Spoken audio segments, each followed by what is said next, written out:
I don't know. But then we really liked the one that said understanding cultivates connections. We thought that was very interdisciplinary, global. We could connect that to connect it to even PE. Like that was our test, you know? So that needs to be test if of it 11. can go to PE, it can pretty much do PE Test and of math. 11. That could be our test of 11. yeah, exactly. Go ahead. We looked at authentic problems guide inquiry.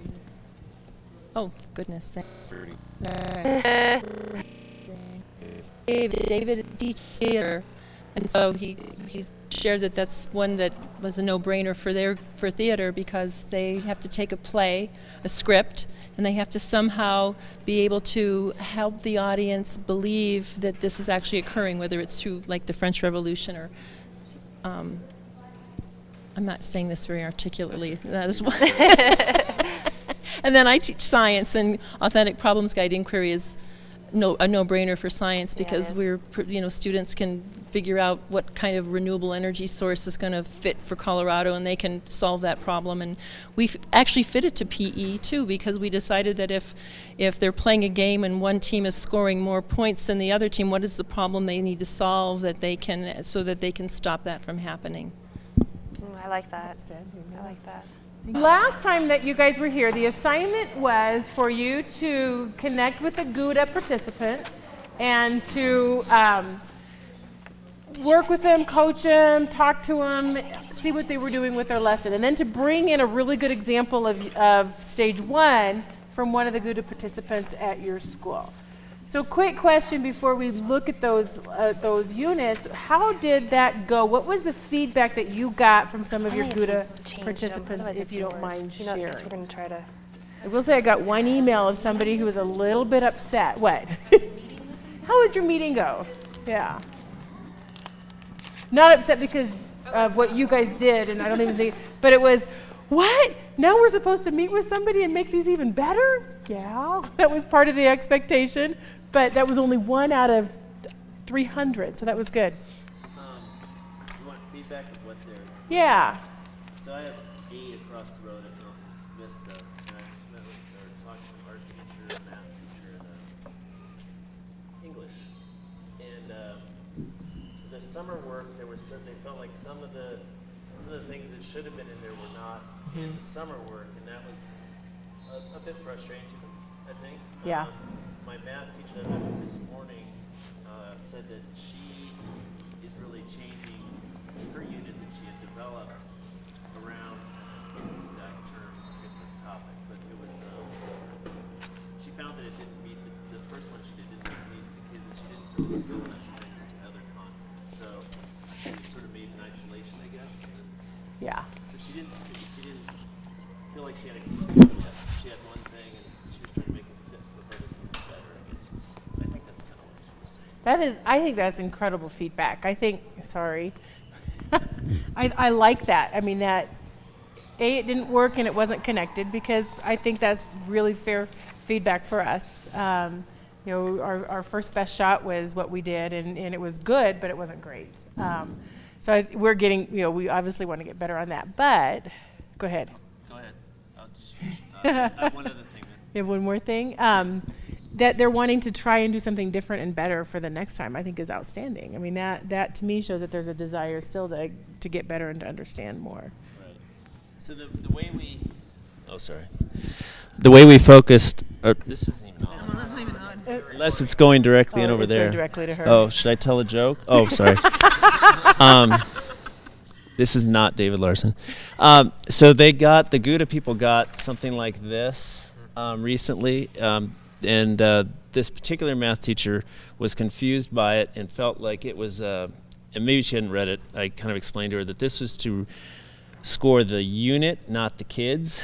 Right. So she wasn't going to take the kids' outcomes and compare it to this. She was going to take her.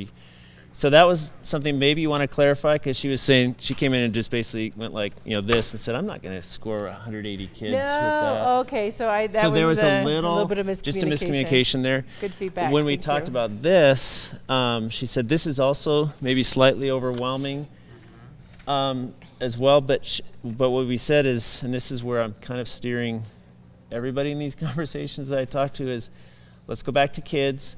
and then work backwards from there, and how does this help us with our instruction? And I think there's really some very insightful things that we can kind of use from this to better the instruction, and that kind of brought her back to her happy place.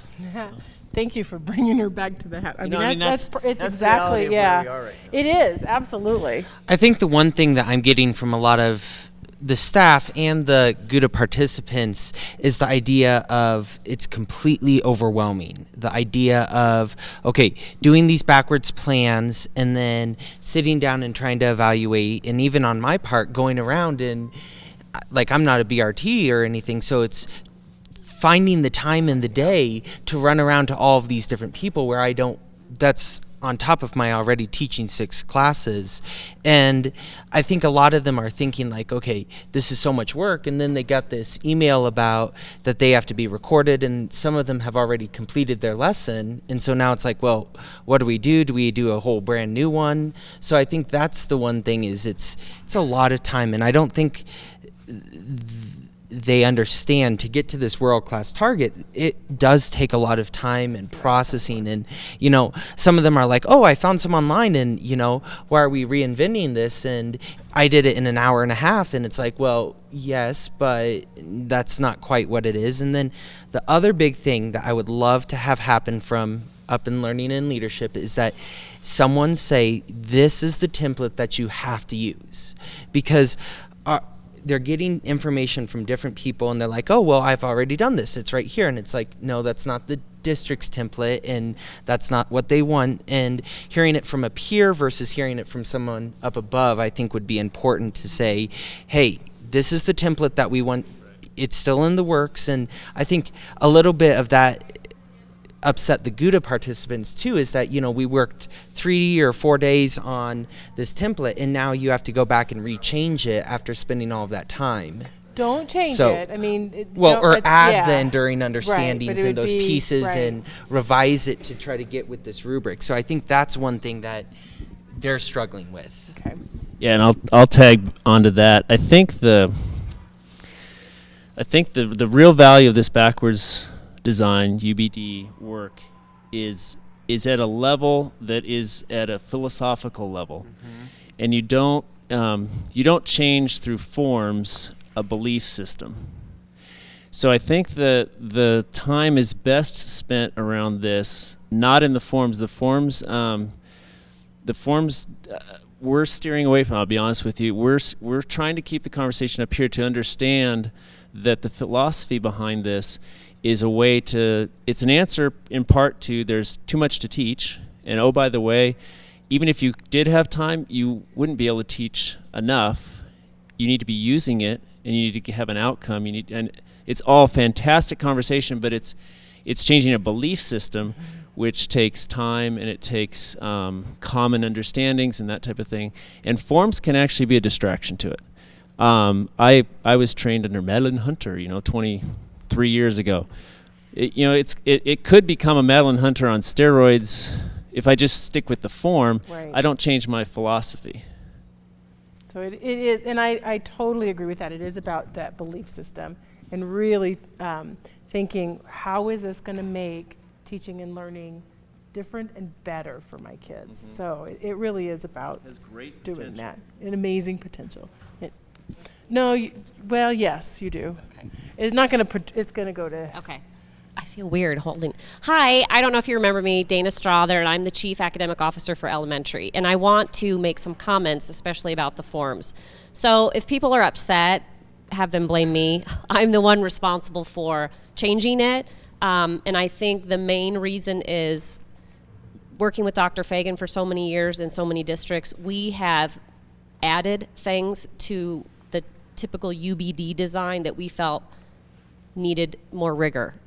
If you look at their stage 3, it's simply listing the learning activities. We wanted it to be more rigorous than that. We don't want just a list. We want it to be filtered through Bloom's or the rigor and relevance framework. We want it aligned directly to instructional strategies. If you have rigorous learning strategies, you can't, and I'm not saying any of you do this, but you can't lecture every period all day long, because that's not going to get to that. So that would be my fault, and if you want to tell them that, and if they want to have a conversation with me, I would welcome it. The other reason was it drove me nuts when I came on board that we had like 100 different templates floating out there. And I don't know about you, but I can't stand that. So we locked it down and we decided we're going to come up with one. If somebody wants to use, if they want to do it on a piece of paper, fine, as long as it has the components in it, great. But some people need guidance, and so we wanted to provide that. But we wanted one succinct form, not 100. And so that's why we did that. The other thing that I just want to tell you, and this is very hard work. Carrie, would you like to speak to that? I will let her speak to that. I just spent 2 days with their leadership team, and I'll let you talk about that. So we just spent the last 2 days looking at the whole, all 3 stages of backwards planning. And I think we left yesterday feeling completely mind numb, and then spent the day today doing the same thing. But we were also able to take all of this and look at our professional development for the entire building and what we're going to do to teach our staff about backwards design and how to effectively implement it. But frankly, even that process, we're looking at this going, when do we have time to do it? And we want buy-in. What's nice is that there were 12 of us that sat in for the last 2 days, and we now have a team that has our minds wrapped around these ideas, and we'll be able to filter that out to the staff. And so I would just encourage that it takes time. It takes continued exposure. The more opportunities we have to look at all of this, the clearer it becomes.